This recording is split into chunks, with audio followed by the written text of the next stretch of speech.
Hello students, one second welcome to my channel. और जैसा मेरा रिक्वेस्ट रहता है, फिर से रिक्वेस्ट है कि आप प्लेलिस्ट में जरूर जाएंगे, क्योंकि different subjects, different class, different mathematics और बहुत सारे प्लेलिस्ट आपको मिलेंगे और सभी बहुत ही यूज़फुल हैं। आप अपने पसंदीदा जो प्लेलिस्ट है उसमें जाके आप देख सकते हैं। तो आज मैं लेके आपको चल रहा हूँ क्लास 9 का, और ये मेरा फर्स्ट चैप्टर मैं लेके चल रहा हूँ। बहुत रिक्वेस्ट आया था मेरे को, तो मैं इसे लेके चल रहा हूँ। बाकी जितने भी क्वेश्चन आप लोग देखेंगे, जितना भी क्वेश्चन आपका होगा आप सेंड करेंगे, मैं निश्चित रूप से सबका जरूर जवाब दूंगा। तो ये जो है मैं इसमें क्या क्या बताने वाला हूँ, देखिए यूक्लिड्स ज्योमेट्री, जो इंट्रोडक्शन टू यूक्लिड्स ज्योमेट्री जो आपको क्लास 9 में है, उसके बारे में मैं बेसिक पहले बता दूं। इसी वीडियो में मैं आपको आगे इतना जो देखना है, इसके अलावा मैं उसका जो यूक्लिड्स एक्सियोम्स मैं बताऊंगा, और खास करके इसका जो पॉस्टुलेट्स उसको भी मैं बताऊंगा। मैक्सिमम मैं इसमें कवर करूंगा। हो सकता है मोस्ट प्रोबेबली ये 10 मिनट से ज़्यादा का वीडियो हो। तो देखिए हम लोग सीधे सीधे यहाँ पे चलते हैं। ये देखिए क्या है, यूक्लिड्स ज्योमेट्री में कुछ टर्म आपको मिलेंगे जिसको यदि आप पहले नहीं समझते हैं तो बाद में बहुत परेशानी होगी, इसलिए एक एक चीज़ को आप जान लें। देखिए फर्स्ट हमने लिखा है axioms, second postulates, third statement, theorems, corollary. इसके बाद यहाँ पे आगे हम लोग पढ़ेंगे यूक्लिड्स एक्सियोम्स, जो कि आपको फाइनली बहुत ही काम देने वाला है। तो इतना सारा जानने के पहले हम लोग सबसे पहले इसमें, चूंकि बात यहाँ पे शुरुआत हमने किया है, लेकिन एक्चुअल शुरुआत आपको ये होने वाला है स्टेटमेंट से। तो देखिए स्टेटमेंट क्या है। स्टेटमेंट एक्चुअली यदि मैथमेटिक्स की भाषा में यहाँ पे यदि बात करें, स्टेटमेंट मतलब कोई भी जो हम लोग कोई भी लिखते हैं, कोई भी बोलते हैं, वो एक तरह का स्टेटमेंट ही है। लेकिन यदि यूक्लिड्स ज्योमेट्री की बात करें तो यहाँ स्टेटमेंट है क्या, ए स्टेटमेंट दैट कैन बी जज टू बी ट्रू और फॉल्स। कोई भी स्टेटमेंट क्या है, यदि वो क्या बोलते हैं, यदि कोई भी बात हम लोग बोल रहे हैं, कोई भी चीज़ हम लोग बोल रहे हैं या लिख रहे हैं, उसको यदि हम लोग वो सही है या गलत है, इसको यदि हम लोग जज करने लायक स्थिति में है, तो उसको कहेंगे कि वो एक स्टेटमेंट है।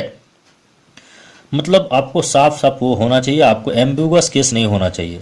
ठीक है, आपको ये कहा जाएगा कि नहीं यह एक पेन है, दैट मीन्स ये स्टेटमेंट क्लियर है, ये पेन है, आप जज कर सकते हैं कि ये पेन है। तो ये आपका जो है एक तरह का स्टेटमेंट है। अभी बात करेंगे स्टेटमेंट की बात जब जाएंगे तब हम लोग बात करेंगे एक्सियोम्स में, उसके बाद पॉस्टुलेट्स में। तो देखिए एक्सियोम्स क्या है, इसको हमने लिखा है ए स्टेटमेंट, चूंकि यही शुरू है। A statement regarded as true, established, accepted और self evident and use throughout mathematics is called an axioms. ऐसा स्टेटमेंट जो कि माना जाता है कि सही है, वो ऑलरेडी स्टेब्लिश्ड है, जिसको देख करके पता लगाया जा सकता है, उसको सब तरफ जो है एक्सेप्ट किया जाता है। वो सेल्फ एविडेंट है, मतलब उसको खुद भी आप उसको पढ़ करके देख करके आप उसको मान सकते हैं कि ये सही है।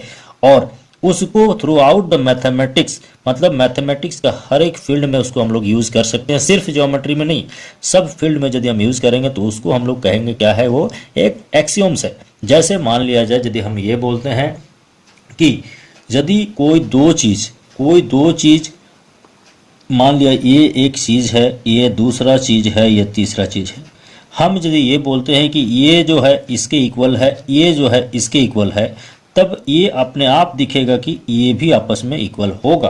तो ये एक ऐसा स्टेटमेंट हुआ कि दो थिंग्स हैं, मान लिया things that are equal to the third thing चाहे another thing, then these are also equal. तो ये जो स्टेटमेंट हमने कहा वो सेल्फ प्रूव्ड है, आपको इसमें कुछ बहुत ज़्यादा सोचने की जरूरत है, आप खुद भी देखेंगे।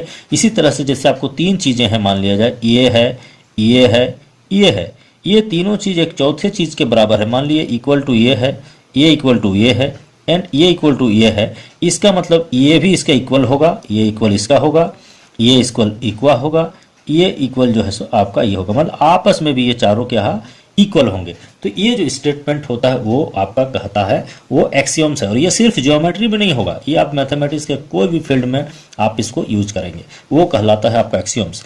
अब बात करते हैं पॉस्टुलेट्स की। जस्ट इसका थोड़ा सा ये क्या हो गया, आपका थोड़ा सा छोटा पार्ट है, उसको क्या करेंगे, द स्टेटमेंट जो कि regarded as true, establish, accepted, self evident भी होंगे, लेकिन वो क्या होगा, सिर्फ और सिर्फ उसका यूज हम कहाँ पे करेंगे, उसका यूज हम लोग सिर्फ और सिर्फ ज्योमेट्री में करेंगे। तो यदि सिर्फ और सिर्फ यदि ज्योमेट्री में वैसा स्टेटमेंट का यूज करेंगे जो सेल्फ प्रूव्ड है, तब हम कहेंगे वो क्या है, वो पॉस्टुलेट्स है। हालांकि अभी के समय में पॉस्टुलेट्स और एक्सियोम्स में कोई अंतर नहीं माना जाता है, दोनों को एक ही जैसा हम लोग लेके चलते हैं। जैसे मान लिया यदि पॉस्टुलेट की बात करें, तो यदि हम लोग स्ट्रेट लाइन की बात करें तो हम ये जानते हैं कि किसी दो पॉइंट से सिर्फ और सिर्फ एक स्ट्रेट लाइन खींचा जा सकता है।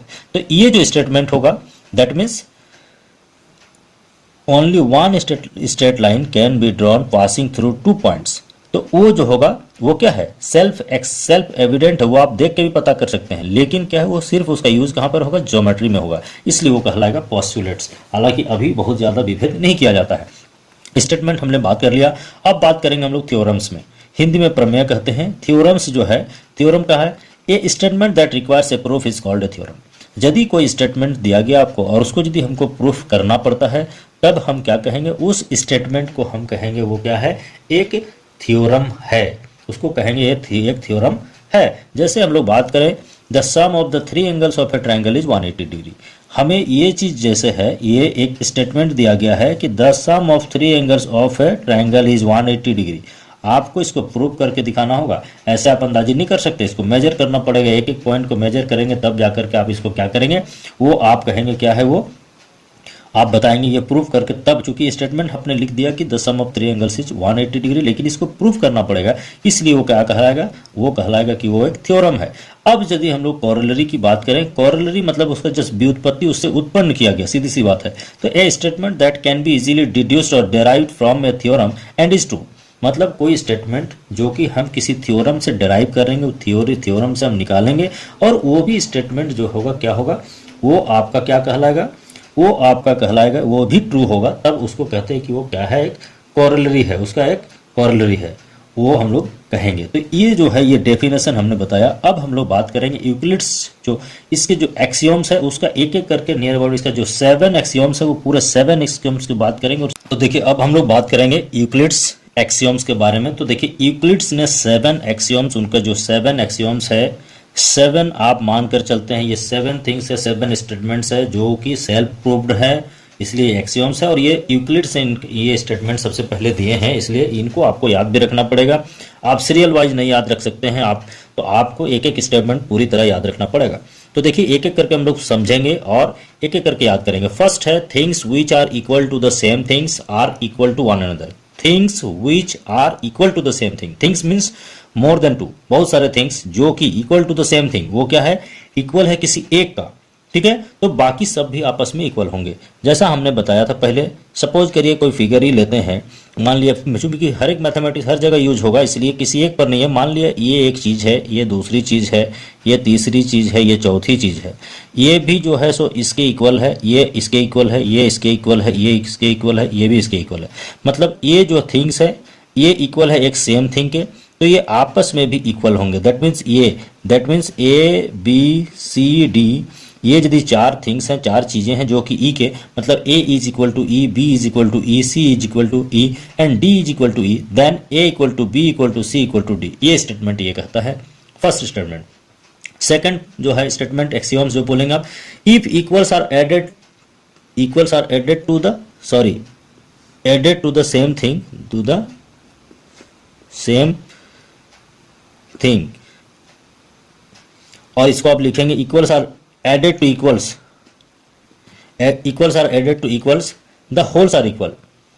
Equals are added to equals मतलब यदि पहले से इक्वल है, मान लिया पहले से आपका ये इक्वल है, ए इज इक्वल टू बी है, कोई भी चीज है बी है, और ये इक्वल है कोई और थर्ड चीज का जो कि सी है, ये आपस में इक्वल है। तो यदि equals are added to equals मतलब इसमें यदि कोई इक्वल क्वांटिटी आप सब में ऐड करते हैं, मतलब मान लिया जाए इसके साथ एक छोटा सा आप इतना बड़ा चीज ऐड कर दिए, सेम चीज यदि इसमें आप ऐड कर दिए, सेम चीज यदि इसमें ऐड कर दिए, तो ये जो बना ये तीनों फिर से आपस में इक्वल होंगे। या फिर हम ये कहें, यदि मैथमेटिक्स की बात करें, यदि आपको 3 स्टेटमेंट है, तीनों में एक ही चीज यदि ऐड करेंगे, मान लिया x is equal to Y is equal to Z है, तो इसके अनुसार क्या है, यदि आप इसमें सेम इक्वल ऐड कर रहे हैं, इसमें भी +2 ऐड किए, इसमें भी +2 ऐड किए, देन इसमें भी +2 ऐड किए, तो x +2 equal to Y +2 equal to Z +2। ये स्टेटमेंट, ये सेकंड का ये मीनिंग है, सेकंड का ये कहना है। थर्ड की बात करेंगे, if equals are subtracted from equals the remainders are equal. देखिए यहाँ होल्स है, यहाँ रिमाइंडर्स है। होल मतलब चूंकि आप ऐड करते हैं तो एक बड़ा चीज बनता है, इसलिए वो होल कहलाया वो। यहाँ द रिमाइंडर्स मतलब आप जब माइनस करते हैं, किसी से हटाते हैं, तो वो रिमाइंडर उसमें कुछ बच जाता है, इसलिए रिमाइंडर्स है। स्टेटमेंट को आप बढ़िया क्लियरली समझेंगे। If equals are subtracted from equals the remainders are equal. Equals are subtracted from equals, मान लिया यदि 3 आपकी चीजें हैं, आप ऐसा भी कर सकते हैं, इसी तरह का यदि आप स्टेटमेंट लेंगे तो भी यहाँ पर आपको कोई परेशानी नहीं होगी। देख लें आप, मान लिया जैसे x है, ये इक्वल टू आपका y है, इक्वल टू आपका z है, और सब में आप क्या कर रहे हैं, इक्वल्स आर सब्ट्रैक्टेड। सबसे यदि इसमें से यदि आप 2 सब्ट्रैक्ट कर लिए, इसमें से यदि आप 2 सब्ट्रैक्ट कर लिए, यहाँ से 2 सब्ट्रैक्ट कर, ये जो रिमाइंडर बचा, मतलब z-2 जो बचेगा, y-2 जो बचेगा, x-2 जो बचेगा, आपस में इक्वल होगा। क्योंकि पहले ये तीनों इक्वल थे, इसीलिए इस चीज़ को आपको ध्यान रखना है। ये फोर्थ स्टेटमेंट आपका कहता है things which coincide with one another are equal to one another. देखिए ये इस चीज़ को आप बहुत गौर से समझेंगे। Things which coincide with one another are equal to one another, वैसी चीज़ें जो एक दूसरे से कोइंसाइड होता है, एक दूसरे पर सुपर इम्पोज्ड होता है, वो आपस में भी इक्वल होते हैं। मतलब यहाँ पर आप समझेंगे इसको। यदि आप स्टेटमेंट लेना चाहें तो देखिए, आप यदि एक ही साइज़ के बैंगल्स लेंगे तो बहुत सारे बैंगल्स क्या होगा, एक दूसरे पर रखते जाएंगे तो क्या होगा, वो जब रोक रखेंगे तो आपको ये नहीं पता कर सकते ऊपर से देख के कि आप इसमें कितने सारे हैं। मतलब वो आप अलग अलग नहीं दिखेंगे वो ऊपर से यदि देखेंगे। उसी तरह यदि एक लाइन है उसके ऊपर में और लाइन ड्रॉ करेंगे सेम लेंथ सेम डायमेंशन का, तो आपको पता नहीं चलेगा। तो वैसी चीज़ें जो सुपर इम्पोज्ड होते हैं, एक पर कोइंसाइड हो जाते हैं, वो बाकी सभी जो है सो आपस में क्या होंगे, इक्वल होंगे। आपको मान लिया जैसे एक फिगर ये है, एक फिगर ये है, एक फिगर ये है, एक फिगर ये है, ये एक दूसरे पर यदि सुपर इम्पोज इस पर होते हैं, मान लिया जाए यदि इसको इसमें रखते हैं तो ये कोइंसाइड करता है, ये इस पे होता है, ये इस पे होता है, ये तो ये चारों भी आपस में इक्वल होंगे, मतलब एक दूसरे से कोइंसाइड होते हैं। तो इस तरह से जैसे आप देख रहे हैं, ये जैसे है, ये एक लाइन है, ये दूसरी लाइन है, ये तीसरी लाइन है, इस तरह से ये चौथी लाइन है। आप ये लाइन ले रहे हैं, आप इसमें यदि एक लाइन ये है, इसको यदि इसके ऊपर रख रहे हैं तो पता नहीं चल रहा है, इसको यदि इसके ऊपर रख रहे हैं पता नहीं, मतलब एक दूसरे के ऊपर यदि रखते हैं तो क्या होगा, यदि ये कोइंसाइड करता है तब ये क्या होगा, आपस में ये भी इक्वल होंगे। ये इसका स्टेटमेंट का जो है आपको ये फोर्थ का है।